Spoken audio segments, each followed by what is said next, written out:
ഇടതുപക്ഷത്ത് നിന്ന് ഈ പിണറായി വിജയന് ഈ വോട്ട് സ്കാമുമായിട്ടുള്ള അഭിപ്രായം എന്താണ്? നിങ്ങൾക്ക് പറയാൻ സാധിക്കുമോ? എം.വി. ഗോവിന്ദന്റെ അഭിപ്രായം നിങ്ങൾ ആരെങ്കിലും ഏറെ ചെയ്തിട്ടുണ്ടോ? ഡിവൈഎഫ്ഐയുടെ സംസ്ഥാന കമ്മിറ്റിയുടെ അഭിപ്രായം നിങ്ങൾ ആരെങ്കിലും ഏറെ ചെയ്തിട്ടുണ്ടോ? എന്താ സാധിക്കാത്തത്? അപ്പൊ ഇവർക്ക് ആർക്കും ഇതിൽ അഭിപ്രായമില്ല. അപ്പൊ തൃശ്ശൂരിലെ ബി.ജെ.പിയുടെ ജയം എന്ന് പറയുന്നത് കേരളത്തിലെ ഇടതുപക്ഷം ഒരുക്കി കൊടുത്തതാണ്. നമസ്കാരം സർ. നമസ്കാരം സർ. ഇപ്പോ കേരളത്തിലെ വലിയൊരു വോട്ട് കൊള്ള എന്ന് പറയുന്നത് തൃശ്ശൂർ നടന്നു. ഇത് സത്യത്തില് സുരേഷ് ഗോപി എന്ന് പറയുന്ന വ്യക്തിക്ക് വോട്ട് ചെയ്യാവുന്നവർക്ക് ചെയ്യാം, ഇവിടെ വന്ന് വോട്ട് ചെയ്യാം, താമസിക്കാം, 6 മാസം താമസിച്ചാൽ സ്ഥിരതാമസമായിരുന്നെങ്കിൽ വോട്ട് കിട്ടുമെന്നൊക്കെ ഒരു ബി.ജെ.പി പക്ഷം നിലനിൽക്കുന്നുണ്ട്. അവർ ന്യായീകരിക്കുന്ന വാദങ്ങൾ ഇതൊക്കെയാണ്. ഇതിനെങ്ങനെയാണ് നോക്കിക്കാണുന്നത്? ഇത് ശരിക്കും വോട്ട് ചെയ്തു, കള്ളവോട്ട് ചേർത്ത് വോട്ട് ചെയ്തു, വോട്ട് ഇവിടുന്ന് മാറ്റാൻ ശ്രമിക്കുന്നു. അപ്പോഴൊക്കെ ഇങ്ങനത്തെ വാദങ്ങൾ ഉന്നയിക്കുമ്പോൾ ഇവരെന്താണ് ഈ വോട്ട് കൊണ്ട് ഉദ്ദേശിക്കുന്നത് ബി.ജെ.പി? ഇത് കൃത്യമായി ഒരു അജണ്ടയുടെ ഭാഗമായി കൃത്യമായി ഓരോ നിയമസഭാ മണ്ഡലങ്ങളും അല്ലെങ്കിൽ ലോക്സഭാ മണ്ഡലങ്ങളും ഓരോ തെരഞ്ഞെടുപ്പ് നടക്കുമ്പോൾ അവിടെ എങ്ങനെ വിജയിപ്പിക്കാമെന്ന ഒരു കണക്കുകൂട്ടലിന്റെ അടിസ്ഥാനത്തിൽ അവിടെ കണക്കുകൂട്ടി ബി.ജെ.പിയുടെ വോട്ട് അവർ കൃത്യമായി ഓരോ രാഷ്ട്രീയ പാർട്ടികൾക്കും അവരുടെ പൊളിറ്റിക്കൽ വോട്ടിനെ കുറിച്ച് കൃത്യമായി ധാരണയുണ്ടാകും. ബി.ജെ.പി കൃത്യമായി അവരുടെ പൊളിറ്റിക്കൽ വോട്ടിനെ പറ്റി കൃത്യമായി അവർ കണക്കെടുത്ത് അവർക്ക് വിജയിക്കാൻ പറ്റില്ല എന്ന് 100% ഉറപ്പാക്കുന്ന ഒരു ഘട്ടത്തിൽ അവർ ചെയ്യുന്ന കൃത്യമായി ഈ തെരഞ്ഞെടുപ്പുകളെ അട്ടിമറിക്കാൻ വേണ്ടി ചെയ്യുന്ന കൃത്യമായി ആസൂത്രണത്തോടു കൂടി പറയുന്ന വെൽ പ്ലാൻഡായി അവർ ചെയ്യുന്ന പ്രവൃത്തിയാണ് ഈ വോട്ടർ പട്ടികയിലെ ക്രമക്കേട് എന്ന് പറയുന്നത്. ഇപ്പൊ നിങ്ങൾ ആലോചിച്ച് നോക്കൂ, സുരേഷ് ഗോപിയുടെ കുടുംബത്തിന് മുഴുവനും തൃശ്ശൂരിൽ വോട്ടാണ്. അദ്ദേഹത്തിന്റെ സഹോദരന് ഇരട്ട വോട്ടുണ്ട്. അദ്ദേഹത്തിന്റെ സഹോദരനും കുടുംബത്തിനും ഇരട്ട വോട്ടുണ്ട്. സുരേഷ് ഗോപിയുടെ വോട്ട് തിരുവനന്തപുരത്ത് നിൽക്കുകയാണ്. അതേ സുരേഷ് ഗോപിയാണ് ഇവിടെ വന്ന് വോട്ട് ചേർത്ത് തൃശ്ശൂരിൽ വോട്ട് ചെയ്യുന്നത്.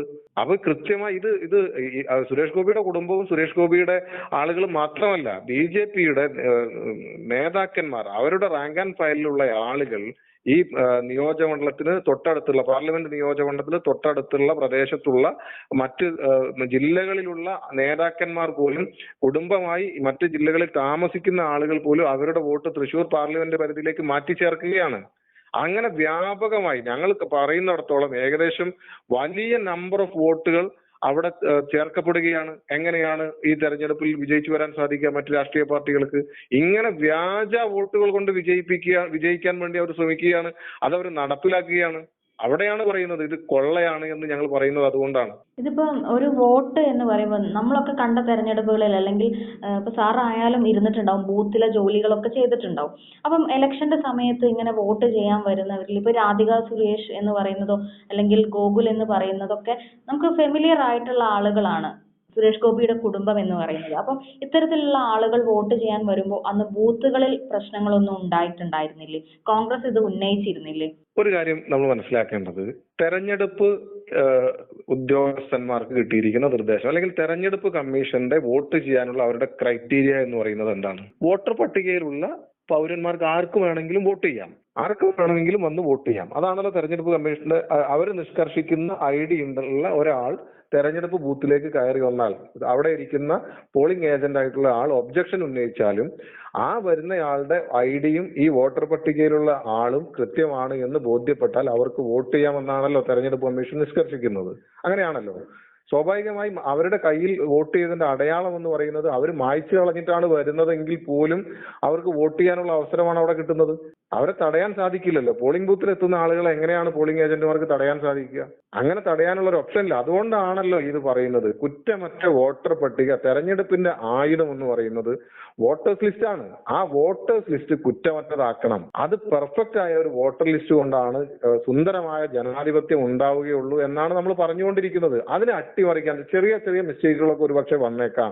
പക്ഷെ ഇത്തരത്തിൽ വ്യാപകമായുള്ള ക്രമക്കേടുകൾ ഉണ്ടാകുന്നത് അത് ബോധപൂർവമാണ്. ഇലക്ഷൻ കമ്മീഷൻ ഉൾപ്പെടെയുള്ള ആളുകൾ അറിഞ്ഞുകൊണ്ടാണ് ഇത്തരം പ്രവർത്തികൾക്ക് കൂട്ടുനിൽക്കുന്നത് എന്നാണ് ഞങ്ങൾ പറയുന്നത്. അപ്പൊ സ്വാഭാവികമായിട്ടും അപ്പോഴല്ല നമ്മൾ വോട്ടർ പട്ടിക കാണുന്നത്, അല്ലല്ലോ? സ്വാഭാവികമായിട്ടും ആ ഇലക്ഷൻ നടക്കുന്നതിന് തൊട്ട് മുമ്പ് തന്നെ വോട്ടർ പട്ടിക ആ മണ്ഡലത്തെ കുറിച്ച് ഒരു പഠനം തന്നെ നടത്തും.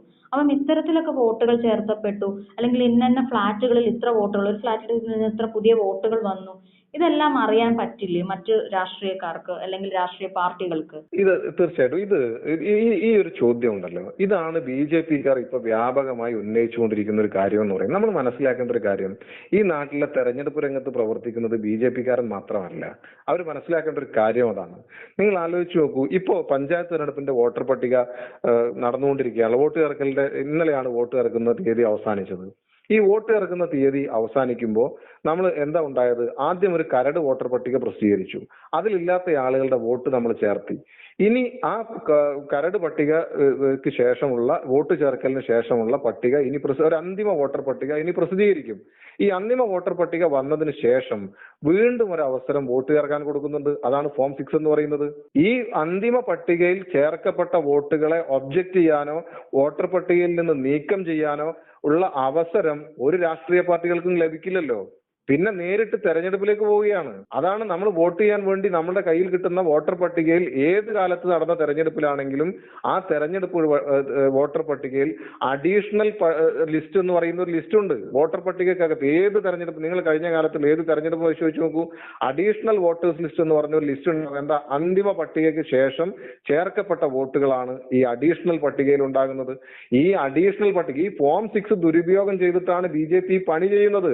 അതുകൊണ്ടാണ് ഇത് മറ്റ് രാഷ്ട്രീയ പാർട്ടികൾക്ക് പിടിക്കാൻ സാധിക്കും. ഇത് അറിഞ്ഞല്ലോ, ഇത് പരാതി കൊടുത്തല്ലോ, നേരത്തെ തന്നെ പരാതി കൊടുത്തല്ലോ. ഇങ്ങനെ ക്രമക്കേട് നടന്നിട്ടുണ്ട്, വ്യാപകമായ കള്ളവോട്ട് ചേർക്കപ്പെട്ടിട്ടുണ്ട് എന്ന പരാതികൾ നേരത്തെ ഉയർന്നു വന്നതാണല്ലോ. ഇത് പുതിയതല്ല. തൃശ്ശൂരിൽ ഇത് ഉണ്ട് എന്ന് ഈ പരാതികൾ നേരത്തെ ഉന്നയിക്കപ്പെട്ടതാണ്. അത് ഈ ഫോം 6ന്റെ ദുരുപയോഗമാണ് എന്ന് വളരെ കൃത്യമായി നമ്മൾ വ്യക്തമാക്കിയതാണല്ലോ. അത് ഒബ്ജക്ട് ചെയ്യാനുള്ള, ആ ഒബ്ജക്ഷൻ അറിയിക്കാനുള്ള ഒരു സാഹചര്യം നിലവിലില്ല. അതാണ് ദുരുപയോഗം ചെയ്തത്. അവിടെയാണ് ആയിരക്കണക്കിന് വോട്ടുകൾ ഇങ്ങനെ പിന്നെ 10,000-കണക്കിന് വോട്ടുകൾ ഈ രീതിയിൽ ദുരുപയോഗം. നിങ്ങൾ നോക്കൂ, ഒരു ബൂത്തിൽ, ഒരു പാർലമെന്റ് നിയോജകമണ്ഡലത്തിൽ ഒരു ബൂത്തിൽ ഒരു 5 വോട്ട് വെച്ച് ചേർത്താൽ ആ പാർലമെന്റ് നിയോജകമണ്ഡലത്തിൽ എത്ര വോട്ടുകൾ ഇങ്ങനെ ചേർക്കാൻ പറ്റും? വളരെ ചുരുങ്ങിയ വോട്ട് ഒരു ബൂത്തിനകത്ത് കയറി വന്നാൽ പോലും ആ അഡീഷണൽ ലിസ്റ്റിൽ ആ പാർലമെന്റിൽ ആകെ എടുക്കുമ്പോൾ എത്ര വോട്ടുകൾ അവർക്ക് ചേർക്കാൻ പറ്റും? അങ്ങനെയാണ് അവർ തട്ടിമറിക്കുന്നത്. ഇത് കണ്ടെത്താൻ മാർഗമില്ലാത്തതോ അല്ലെങ്കിൽ ഇത് അറിയാത്തത് കൊണ്ടോ അല്ല. ഇങ്ങനെ ദുരുപയോഗം ചെയ്തുകൊണ്ട് ഇലക്ഷൻ കമ്മീഷന്റെ ഈ ഒരു അവസരത്തെ മുതലെടുത്തുകൊണ്ടാണ് BJP അട്ടിമറിക്ക് ശ്രമിച്ചുകൊണ്ടിരിക്കുന്നത്. ഇതാണ് ഞങ്ങൾ പറയുന്നത്. ഇത് ജനാധിപത്യ ധ്വംസനമാണ്.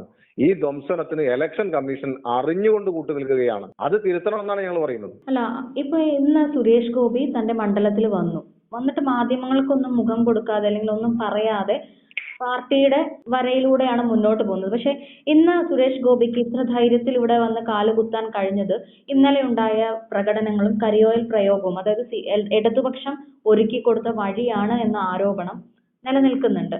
താങ്കൾക്ക് അങ്ങനെ തോന്നിയിട്ടുണ്ടോ? അല്ല, അങ്ങനെയല്ല.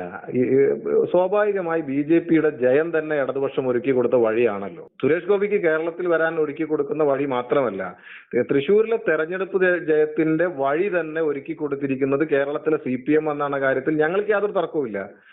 നിങ്ങൾ ആലോചിച്ച് നോക്കൂ, ഇത്ര വലിയ ഞാൻ കേട്ടില്ല. VS സുനിൽകുമാർ ആണല്ലോ ഇപ്പൊ ഈ ഒരു ആരോപണം മാധ്യമങ്ങൾക്ക് മുമ്പിൽ വീണ്ടും വന്ന് പറയും. രാഹുൽ ഗാന്ധി പറഞ്ഞതിന് ശേഷം തൃശ്ശൂരും ഇത് നടന്നു എന്ന് പറഞ്ഞ് VS സുനിൽകുമാർ ആണ് മുന്നോട്ട് വരുന്നത്. അപ്പം അങ്ങനെ ഒരു രാഷ്ട്രീയം അവിടെ നടന്നിട്ടുണ്ടെങ്കിൽ, ഒരു അന്തർധാര നടന്നിട്ടുണ്ടായിരുന്നെങ്കിൽ VS സുനിൽകുമാർ ഇങ്ങനെ വന്നിപ്പോ സംസാരിക്കുവോ? ഞാൻ ചോദിക്കട്ടെ, VS സുനിൽകുമാർ അല്ലാതെ ഇടതുപക്ഷത്ത് നിന്ന് പിണറായി വിജയന് ഈ വോട്ട് സ്കാമുമായിട്ടുള്ള അഭിപ്രായം എന്താണ്? നിങ്ങൾക്ക് പറയാൻ സാധിക്കുമോ? MV ഗോവിന്ദന്റെ അഭിപ്രായം നിങ്ങൾ ആരെങ്കിലും ഏറെ ചെയ്തിട്ടുണ്ടോ? ഇല്ല.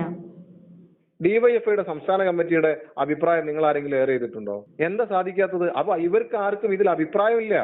അപ്പൊ തൃശ്ശൂരിലെ BJP-യുടെ ജയം എന്ന് പറയുന്നത് കേരളത്തിലെ ഇടതുപക്ഷം ഒരുക്കി കൊടുത്തതാണ്. അതുകൊണ്ടാണ് കേരളത്തിലെ സാക്ഷാൽ മുഖ്യമന്ത്രി പിണറായി വിജയന് പോലും അതിൽ അഭിപ്രായം പറയാൻ സാധിക്കാത്തത്. അവരുടെ അന്തർധാര പൊളിഞ്ഞു വീഴുമെന്നുള്ളത് കൊണ്ടാണ്. കൃത്യമായി തൃശ്ശൂരിനകത്ത് അന്തർധാര ഉണ്ടായിരുന്നു. ആ അന്തർധാരയും ഇത്തരത്തിലുള്ള ഈ ക്രമക്കേടുകളും ഇല്ലാതെ തൃശ്ശൂർ പോലെ ഒരു പാർലമെന്റ് മണ്ഡലത്തിൽ ഒരു കാരണവശാലും BJP ജയിക്കില്ല എന്നുള്ളത് മൂക്ക് കീഴ്പോട്ടായ മുഴുവൻ മനുഷ്യനും അറിയാവുന്ന കാര്യമാണ്. അപ്പോ അതുകൊണ്ടാണ് CPM, ഞാൻ പറഞ്ഞത്, CPM ഒരുക്കി കൊടുത്ത വഴിയിലൂടെയാണ് തൃശ്ശൂരിൽ BJP വിജയിച്ചു വന്നിട്ടുള്ളത്. അതുകൊണ്ടാണ് CPM നേതാക്കന്മാർക്ക് അഭിപ്രായമില്ലാതെയായി പോയത്. ഡൽഹിയിലെ സമരത്തിന് MP മാർ കയറി നിൽക്കുന്നുണ്ട്. എന്തുകൊണ്ടാണ് കയറി നിൽക്കുന്നത്? മറ്റ് നിർവാഹമില്ലാത്തതുകൊണ്ടാണ് കയറി നിൽക്കുന്നത്. ജനം ചോദിക്കും, ജനം അത് ചൂണ്ടിക്കാണിക്കുമെന്ന് പേടിച്ചിട്ടാണ് നിൽക്കാത്തത്. എന്താ കേരളത്തിലുള്ള നേതാക്കന്മാർ അഭിപ്രായം പറയാത്തത്?